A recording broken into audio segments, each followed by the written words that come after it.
Okay, hi and welcome to our website making crash course with an emphasis on crash, because we'll be diving head first into everything you need to know about website making in theory and in practice, so be careful that you don't actually metaphorically crash. These materials are kind of new every time as they're iteratively improved on, so I'll be trying to stick to my script so I don't go off topic, but I care a lot about this subject, so I might have a couple of digressions. We are streaming live to YouTube, and this will be a recording for later that you can... Did you have a comment? This will also be a recording for later. Hi, welcome. Which you can view again.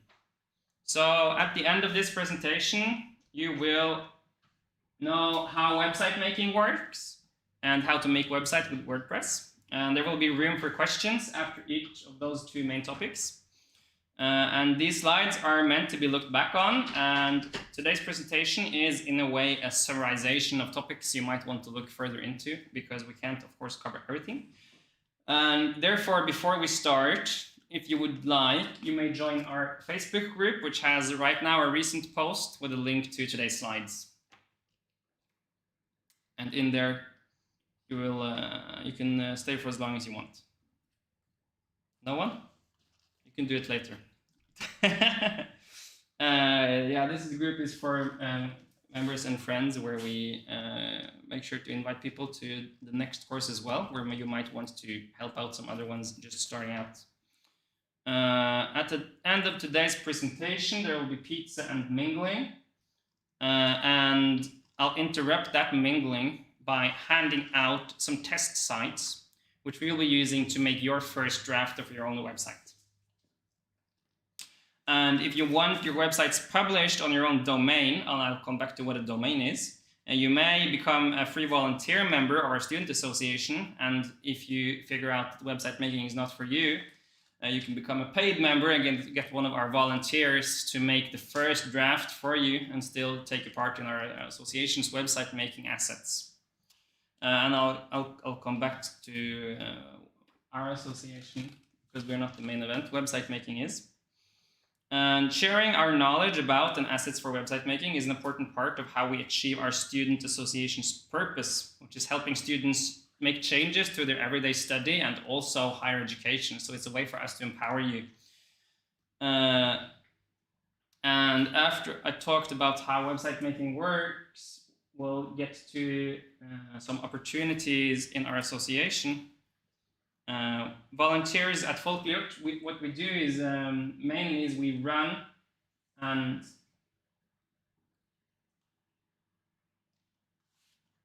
did you press out of the presentation? Yeah, what we mainly do is we run and administer a student platform, a student-run study platform. And I'll come back to opportunities in our association. And we'll also get to hear about data privacy from our sponsor, which is Erik Horn with Gap Solutions, which is a consultant in this. But first, here is some motivation. So these are some websites that we've made for our members and who our members have made.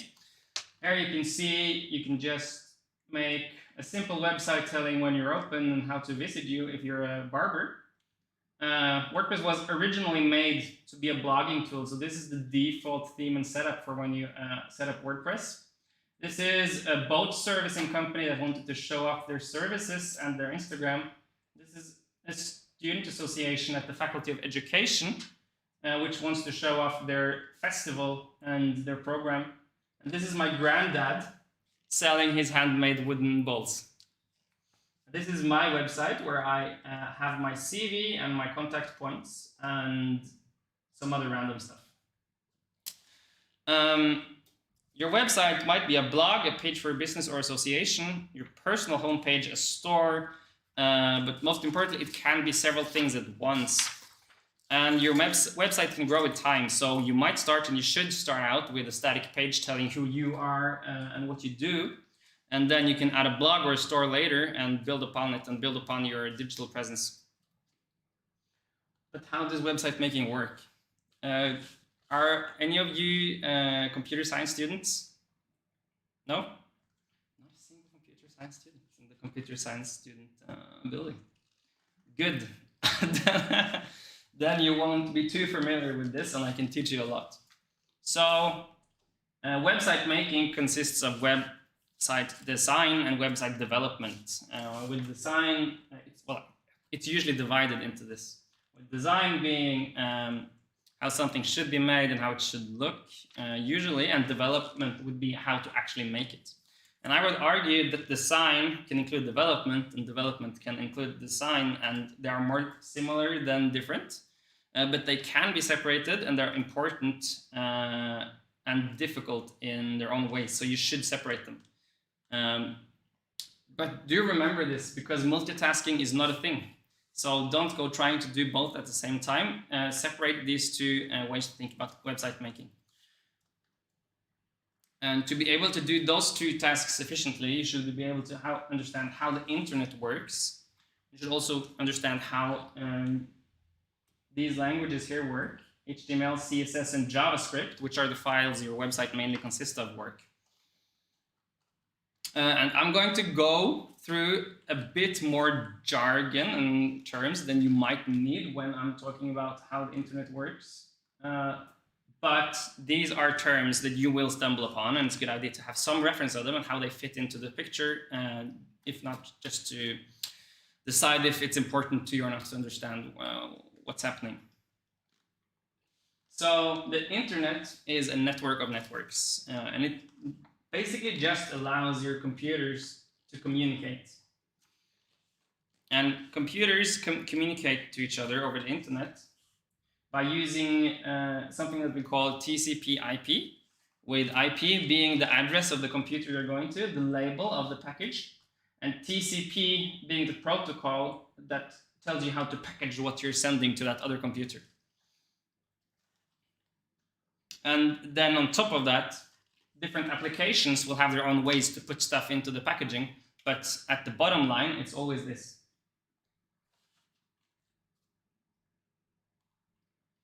And HTML, CSS, and JavaScript are the files your website mainly consists of. And HTML is short for Hypertext Markup Language, which in its name means that it's a markup language. So what it will do is it will denote what elements should be where and how on your website using what's called HTML tags. And in this way, it applies structure to your website.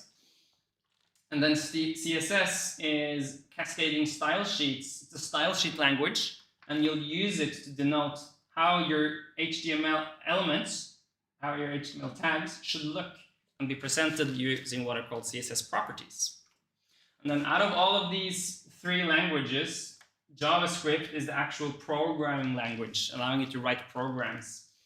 It's called a scripting language, and it allows you to create dynamic content. So if something is dynamic on your website, there might be some JavaScript there. And it being a scripting language, I mean, not just saying it's a programming language, it basically just means that your browser can read it line by line. And some other programming languages, you have to do another thing called compiling to make it runnable, and you might have to download a file on your computer that's the runnable version of that program, which doesn't have all of the code. So you can and will, if you want to get into it, be dealing with JavaScript line by line in code, which is pretty cool. That was off script, but it worked. So, the internet, your files, and when you fetch a website over the internet, you're using a protocol called HTTP, which is why you might see HTTP standing before the name of your website, to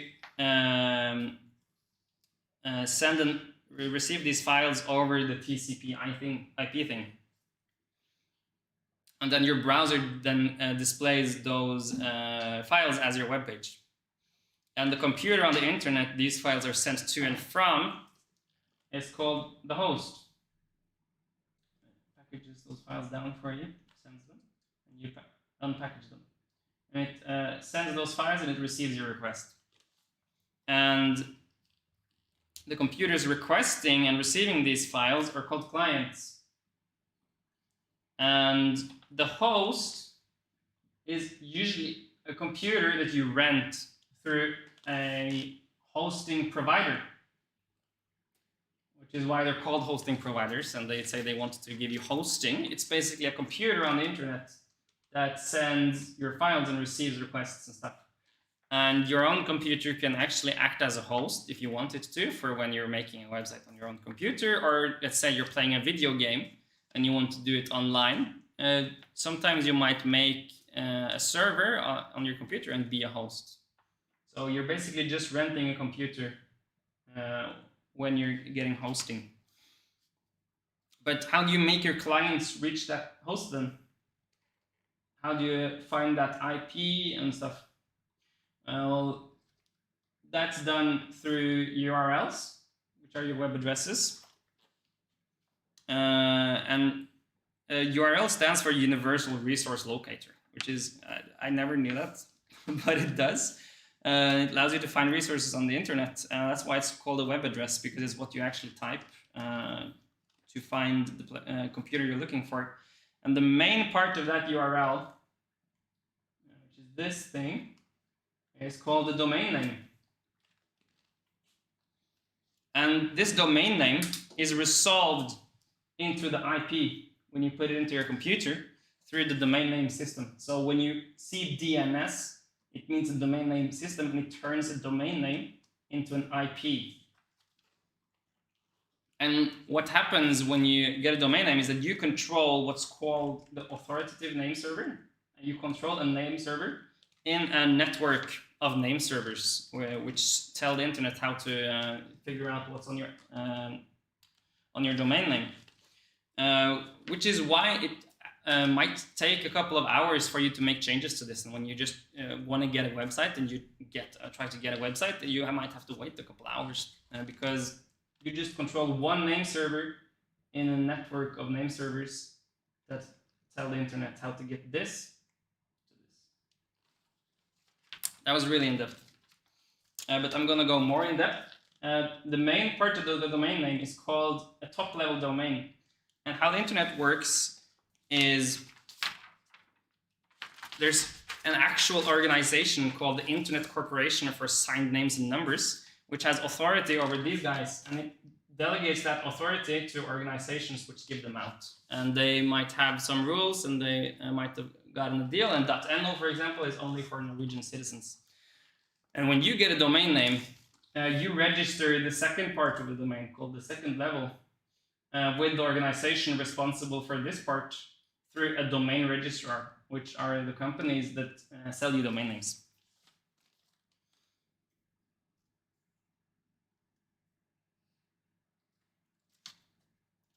And usually your domain registrar can provide you with a name server, but your hosting provider can as well. And I prefer using the hosting provider's option if you want to get into the details of that. And they will give you what's called a DNS zone. So when you go into the DNS zone, you will recognize the word DNS. And there you can put in that, okay, my domain name should go to this IP. And that's how it all works. And in that DNS zone, when you own your own domain, you can do more stuff. You can verify that you own your domain on this DNS zone to Google search. And you can say who can send emails from at your domain to make sure that you don't get into the spam folder and people don't impersonate you. So this DNS zone is important. And when you have your own domain, you can access these cool tools.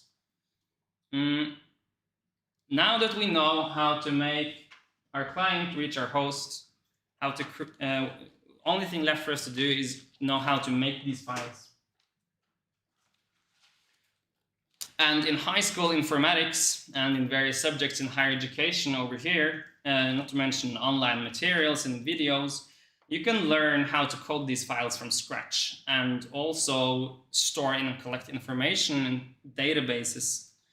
And after today, you could go do that if you know for sure in your heart that you want to be a web developer. But still, even website developers end up using some sort of framework or software helping them make and manage their websites, at least when they don't have a big budget. And you can get started with website making software like WordPress, which we're going to go into now, and do meaningful website making right away, and then postponing learning how to code these files from scratch, or not having to learn it at all. Getting to know how to code, like for real, still adds value, as it enables you to extend WordPress, which we're going to use today, in custom ways and do more stuff on your website. So with the knowledge that you've gotten today, you can go ahead and go hire someone to do that for you, or you can look into the subject yourself. But today we're going to look at website making with WordPress. So initially, are there any questions to this big jumble? Yes, on the front row. What's the difference between domain and hosting? So the domain name is just the name. So when you get hosting, they might ask you, what domain name do you want? But it's its own thing. So what happens is you get your domain name and you do what you call it pointing it to your hosting when you get hosting. And if you go to a hosting provider, and usually they will allow you to just type out what your domain name is, and they will do it for you. But if you don't want them to do it for you, or if you already have the domain name somewhere else, you can do it yourself. Did that answer the question? So can I host my own domain, for example? Domains are not hosted. No. So the domain itself is just the name, and then the website is hosted. So the domain is just put into a big registry of on a lot of name servers, and your computer goes to the name server, says, I want to go to this domain. The name servers say, okay, go to the computer with this IP, and then your computer goes to the computer with your actual website. Okay. So, for example, if I'm using a website builder website, yeah, they are the one hosting the website, yeah, and then I can make my own domain name in the way of the URL, say my name URL, for example. Yeah. Okay. Exactly. So you can use one hosting provider with their own good website builder, and you can get your own domain name somewhere else if you want, and point it to that hosting provider. Did you want to add anything to that, Kira? No? Yeah, and we can look into that more afterwards in the mingling and after the event if you want. Any other questions about this?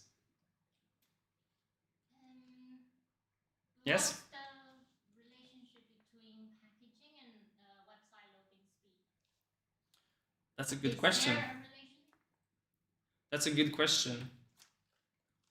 I don't think so in the packaging itself. Like TCP and HTTP, they just put your files down there. There is a relationship, but that's only on the your internet. So my internet in the sense of the speed?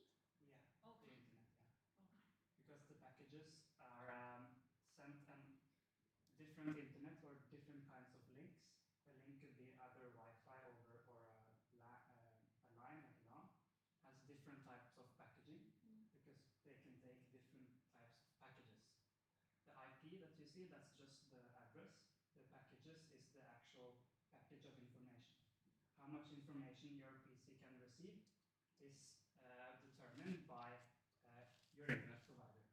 So what type of internet you pay for. So making your website quicker is about making, let's say, these files smaller, or making the time from when your computer makes a request to the computer which has the website it's looking for, to that computer sending the complete website back again. It might load some stuff, make some new files and send them back, or maybe you have really big files, really big images, it will take longer to load. So it's mostly about these files, and then of course how fast your internet connection is. Yeah. And now let's get to the juicy stuff. Welcome, Johannes.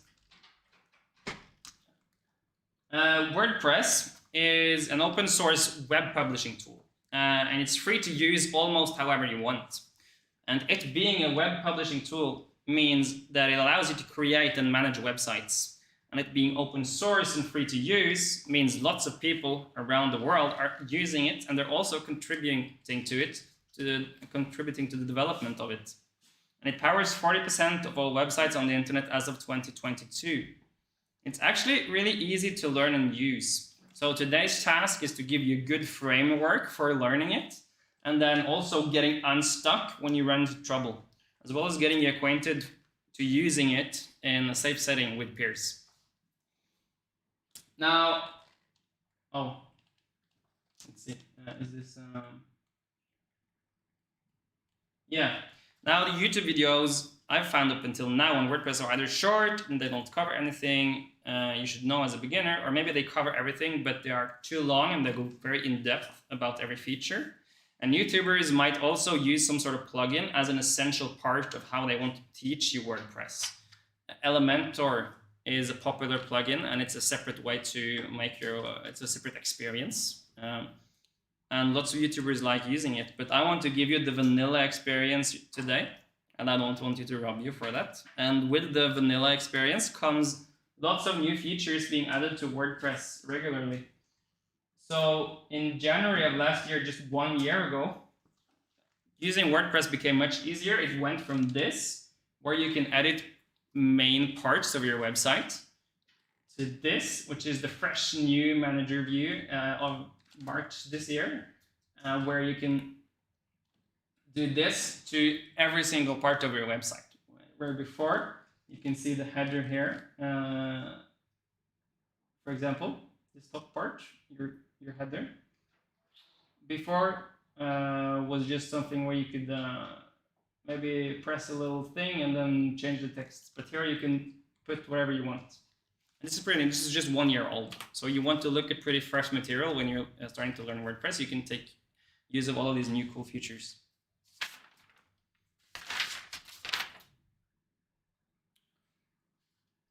And WordPress is on track to add collaboration capabilities like Team and Google Docs, which is one reason I love WordPress. It's quickly becoming a powerful web publishing tool, comparable to, and even in some ways better than, offline document creation. When your main purpose is to share a document with the world or your peers, you can make a web page instead, or an article on your website and link to it. So I think of WordPress as having two main roles. We're going to go through them, and then you're going to test it out later after the food. Firstly, it's a content management system. So when you create a website, you will want it to have lots of content, and managing it all can be troublesome. So of course, for WordPress to be good, it needs to help you manage this content like post types, taxonomies, attributes, templates, comments, media, users, blocks, you name it, template parts. So you do need to understand these pieces of content that I've put a circle around here. Not exactly what they are, but that they are different and how they relate to each other. So I'm going to go through them, and knowing this, even if you knew a little bit of coding from before, and later when you get better in knowing these relationships, will allow you to be critical of your WordPress site and think of ways you can extend it with new features. Now, when you think of different parts of websites, what you might think of as different pages, WordPress called posts, because WordPress was originally made as a blogging tool. And a post will have and be of a certain post type, which are these guys. And you have then post types are different from templates, which is also why you'll see later you have two different states of editing. But I'll go through it quickly. Templates decide how post types should look. Both post types and templates contain blocks. And then post types can have taxonomies and attributes.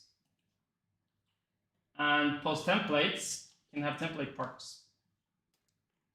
And if you take a look at the different types of post types, you will realize why this is important. So one main post type is posts. And these have categories and keywords and are therefore usually used as your articles or your blog posts. And then pages have hierarchy, which means they're usually used for your About Me page and stuff. And them being different post types means they can have a different template and they can look two sets of standard ways. And these templates having template parts means they can have common elements like a header and a footer. And hierarchy is basically your breadcrumbs. It's your site / something / something, and it is a little bit more advanced, but it's useful for pages, but not for posts. You wouldn't have a hierarchy of posts. You have categories. And secondly, I like to think of it as a website builder, and you'll see also why posts and templates being different is important here. So as a website builder, you get two editing states. You can either edit your site, which is editing your templates, and you'll find an editor and an edit site button when you use WordPress to indicate that this is different. And you can edit your content, what it's called, your posts and pages. With edit post or edit page, it will say on the page, and when you look at your list of pages and posts, it will say edit. And you can edit and use blocks and patterns. So a post having blocks means that you can put in a heading, a paragraph, and stuff on it. And the same thing about a template. A template can have a heading and a paragraph, and you add elements as blocks. And what they've done is they've abstracted what in HTML are HTML tags, basically. And they've called it a paragraph block and stuff instead of an HTML tag and you having to write code.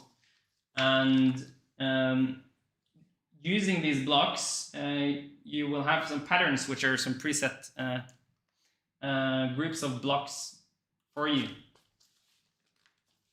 And what happens, let me see. Yeah. What happens when you add lots of blocks and base everything on blocks and being easily drag and droppable and editable is that you get blocks within blocks. Within blocks, you can get a group with a column with you get lots of groups. And when you get blocks within blocks within blocks, you immediately go to the list view and get help. And you also don't freak out because that's just the way it is. And it's much easier to have blocks within blocks within blocks than to do code. So that's just the way it is. And you have tools to help you in this mess. And it's an art in itself to have a tidy website.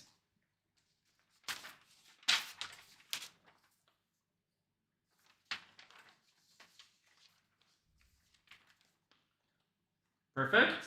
Now you know how to edit posts and templates. Or you have some understanding of it and you can try it out later.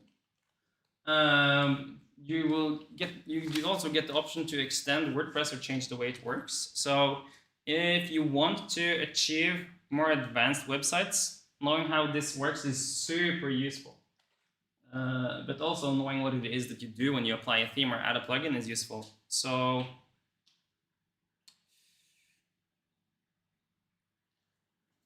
one thing our own website is that it hosts a study platform. And to do this, we chose to make our own theme and add whole different set of post types and a different taxonomy so we don't flood the keywords, and a separate template to make them look different.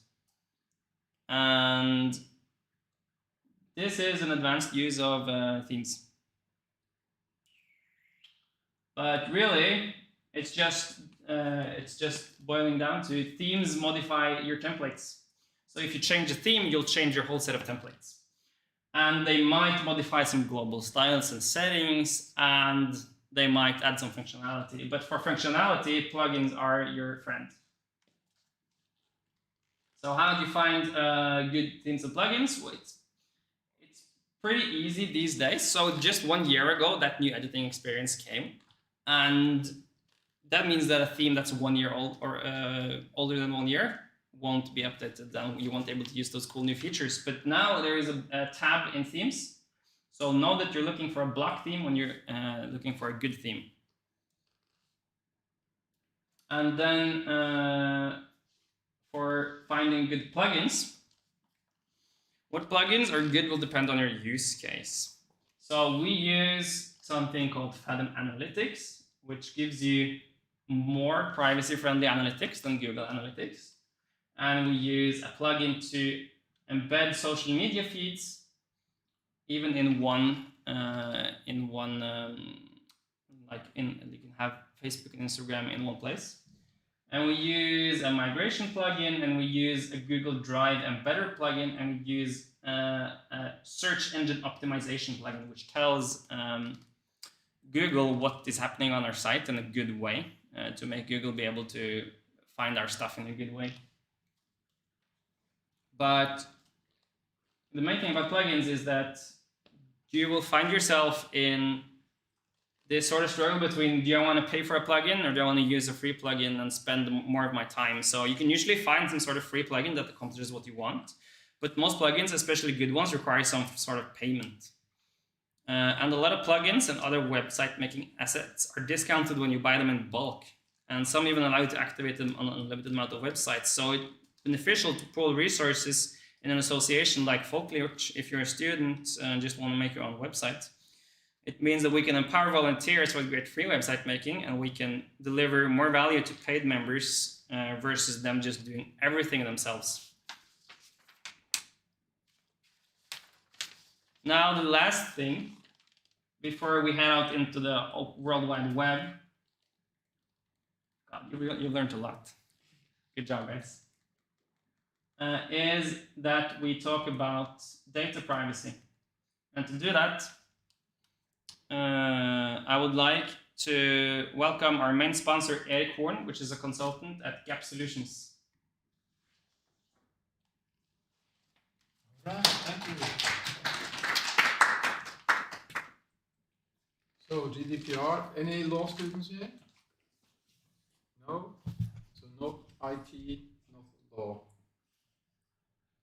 GDPR, General Data Protection Regulation. Ring the bells?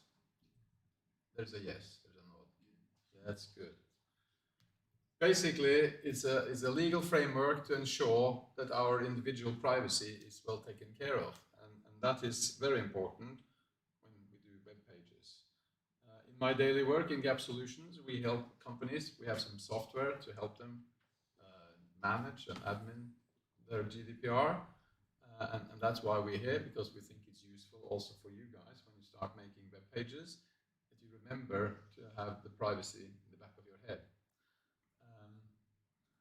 And the reason for that is, if you start making a web page and haven't thought about it, and then 3 months, 3 years down the line, you discover you should have done something different in the start. So these things that I'm going to mention here, have it in the back of your mind in the beginning, and then it is it's less likely that you will do anything wrong on that side. My first slide, I should probably move over here just to distract. Is some bullet points that I've borrowed from the Norwegian Data Protection Agency, and basically it says that all companies or organizations, not individuals, private people, but organizations and needs to have a full overview of all the privacy or personal data that they're going to handle. Name, address, telephone number, email, those sort of things that identify personal data. They need to have an overview of it. And the reason why they have it and how they're going to use it before they start collecting it. So if you make web pages and you get subscribers or you get members or stuff like that, make sure that you know that you are getting that and the reason why you're doing it. And you are responsible for documenting it. So think about it, make a mental note, put it on a piece of paper or somewhere, because that's the legal obligation if you're an organization or like Folklore or a company. That was easy. I have another slide. As I said, you are responsible for the data you collect and share. Now, Tobias said that, you know, plugins are your best friend, but it could also be your worst enemy. The thing is, you need to know who you're sharing it with. So if you know, go for the cheap plugins, you know, maybe the price you pay is the data that they scrape from you or borrow from you or send out on the big data auction. So the risk could be that it goes everywhere, and you should know, because if you are the one collecting the data and it goes there, you're responsible.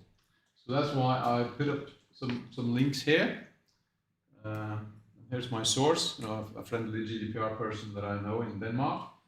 She's giving me these URLs. So when you make your web page and you have your domain, you can put it into one of these here, and it could be useful to you know, have a look at where does my data go. And as an example, this is I'll use one of these to show where VG, the main newspaper in Norway. I'm not saying the best, I'm just saying the largest. Where does it typically go? Well, if it starts over here, it goes here, and then in turn here, and then in turn here. So, you know, that's probably a hint. Now, if you do that on some other web pages, you will get other results. But you have to be sure, you know, what data do you share and with who.